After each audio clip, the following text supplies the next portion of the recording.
Hey guys, welcome to our channel RD Prince. तो guys, जो NSTI में final admission के लिए जो गाइडलाइंस है वो आ चुका है।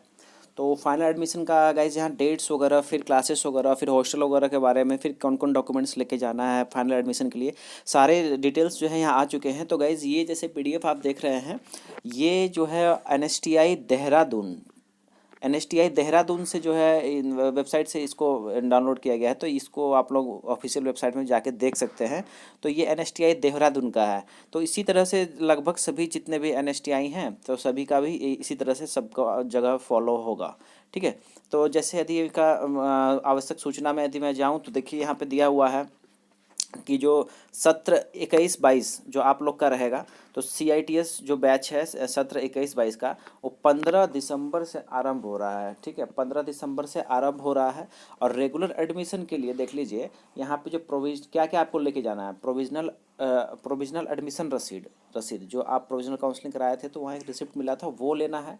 फिर काउंसलिंग शुल्क 1000 रुपये का जो आपने पेमेंट करा था, ठीक है, काउंसलिंग का फीस वो हो गया। जमा जमा करने की रसीद, प्रवेश परीक्षा का एडमिट कार्ड, ठीक है, एडमिट कार्ड, AICTE का एडमिट कार्ड, आधार कार्ड, 10th का जो है आपको ये लेना है, मार्कशीट लेना है और प्रमाण पत्र लेना है। ठीक है।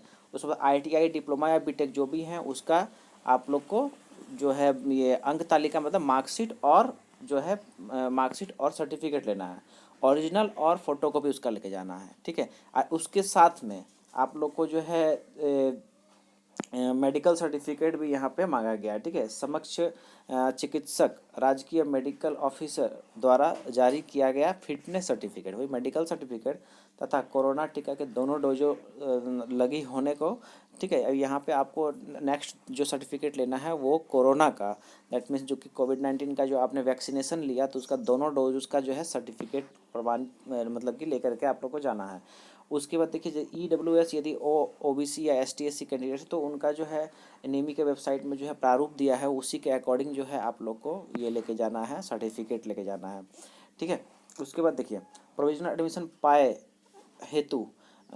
हेतु अभ्यर्थी निम्न अनुसार संस्थानों में रेगुलर एडमिशन व शुल्क आदि जमा करने के लिए रिपोर्ट करना सुनिश्चित करें। अब देखिए यहाँ पे जो है इस तरह से, जैसे NSTI जो देहरादून है, यहाँ पे यदि electronic mechanic, computer hardware and networking maintenance trade को 10 तारीख को बुलाया गया है, 10 दिसंबर को बुलाया गया है। डॉक्यूमेंट्स मतलब वेरीफाई वगैरह करने के साथ साथ जो है फाइनल एडमिशन के लिए। ठीक है। इलेक्ट्रीशियन ट्रेड की बात करें तो 13 तारीख को बुलाया गया है। कंप्यूटर सॉफ्टवेयर एप्लीकेशन ट्रेड के लिए 14 तारीख को बुलाया गया है। ठीक है। ये जो है सुबह के 9 बजे से शाम के 5:30 बजे तक जाकर के आप रेगुलर एडमिशन मतलब फाइनल एडमिशन ले सकते हैं। और जो शुल्क आदि है वो भी नीचे दिया हुआ है, वो भी बता देते हैं कितना शुल्क पड़ेगा, वो आप जमा कर सकते हैं। यहाँ पे देखिए कुछ कोविड-19 का जो पालन करने के लिए शारीरिक दूरी और मास्क इन सब पहनने के लिए बात की गई है।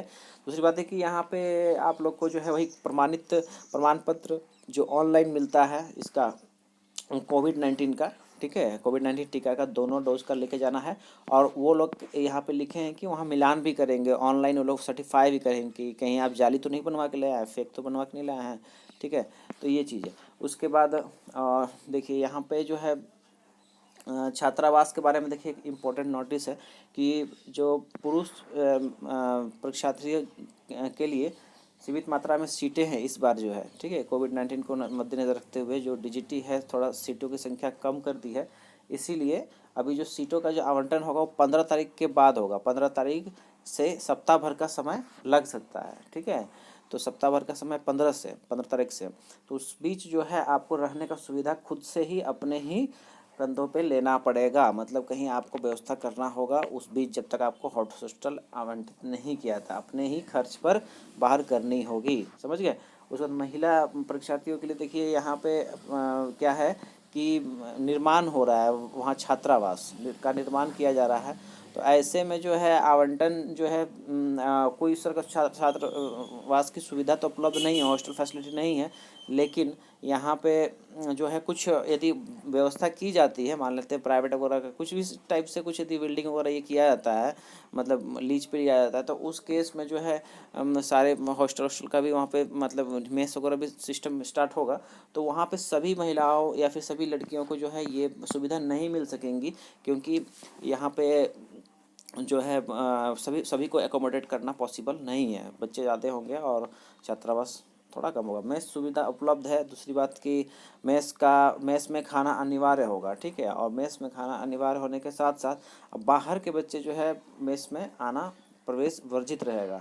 फिर आपको जो है मोबाइल में आरोग्य सेतु ऐप अनिवार्य रूप से इंस्टॉल करके अपडेट करते रहना होगा, ठीक है, ये हॉस्टल का रूल हो गया। और फिर बाहर रहेंगे, ठीक है, ऊपर आएंगे। देखिए अब यहाँ पे है कि छात्रावास में यही चीज़ मैं कह रहा था, छात्रावास में हॉस्टल में आने की अनुमति नहीं है। जो बच्चे बाहर में हॉस्टल के बाहर रहेंगे, ठीक है, वो सिर्फ कॉलेज संस्थान आएंगे और फिर हॉस्टल में नहीं जा सकते हैं, ठीक है। उसके बाद मास्क वगैरह सैनिटाइजर वगैरह सब आप लोग को अपना रखना है, ये सभी चीज़ें बातें हैं यहाँ पे। और यहाँ पे देखिए सामाजिक दूरी ये सब का कोविड-19 का कुछ है, डिटेल्स देख लीजिए आप। और यहाँ पे ये देखिए फ़ीस का गाइज, ठीक है, यहाँ फ़ीस समझ लीजिए, तो यहाँ आपको बता देते हैं। फॉर हॉस्टल, यदि हॉस्टल फैसिलिटी आपको मिलता है, आप हॉस्टल में रहते हैं, तो फिर यहाँ पे आप लोग को कितना है देखिए 3845 रुपया, किसके लिए, ओबीसी और जनरल कैटेगरी के लिए 3845 रुपया, जिसमें 1000 आपका जो है माइनस हो जाएगा, क्योंकि 1000 आपका काउंसलिंग में ये हुआ है, तो यहाँ पे 2845 हो जाएगा। उसके बाद ST SC फिर PH कैंडिडेट्स के लिए कितना है 2345, इसमें भी 1000 आपका माइनस हो जाएगा काउंसलिंग चार्ज का जो था। यहाँ पे देखिए कोविड-19 का कुछ नियम है। और दूसरी चीज़ है गाइज कि जो हॉस्टल है, ठीक है, हॉस्टल क्योंकि सीट अभी जो है कम है, इसमें अभी इस बार कर दिया गया है, तो DGT का कुछ गाइडलाइन आएगा इसमें कि कैसे सीटों को ये फिलअप करना है, किनको हॉस्टल फैसिलिटी देना है, तो उस पर बोला इसी PDF में लिखा हुआ है कि गाइडलाइंस वैसा कुछ अभी दिए निर्धारित जब भी होगा, दैट मीन्स कुछ गाइडलाइंस इस तरह से आएगा DGT का। उसके बाद हॉस्टल में बताया जा सकता है कि जैसे मान लेते हैं 100 कैंडिडेट्स हैं और 50 ही हॉस्टल में सीट है, तो किन 50 बच्चों को उसमें एडमिट किया जाए, ठीक है, वो DGT का रूल्स के साथ ही उन चीज़ों को लेके चला जाएगा। गैस ये तो रहा बात यहाँ का, ठीक है। अब यदि आप लोग को मैं दूसरा वेबसाइट्स भी मैं खोल के देखा था, तो जहाँ पे मुझे हावड़ा का दिख गया था, ठीक है, हावड़ा का आप देखिएगा, तो वहाँ पे 13 से जो है 13 दिसंबर से आप जो है फाइनल एडमिशन ले सकते हैं, और 15 से जो है 15 दिसंबर से क्लासेस जो हैं स्टार्ट हो जाएंगी। यहाँ पे भी देहरादून का भी क्लासेस 15 से स्टार्ट करने की बात करी गई है, और यहाँ पे 13 तारीख से, यहाँ तो 10 तारीख से ही फाइनल एडमिशन स्टार्ट हो गया है, देख पा रहे होंगे। और लेकिन हावड़ा में जो है 13 से फाइनल एडमिशन स्टार्ट हुआ है।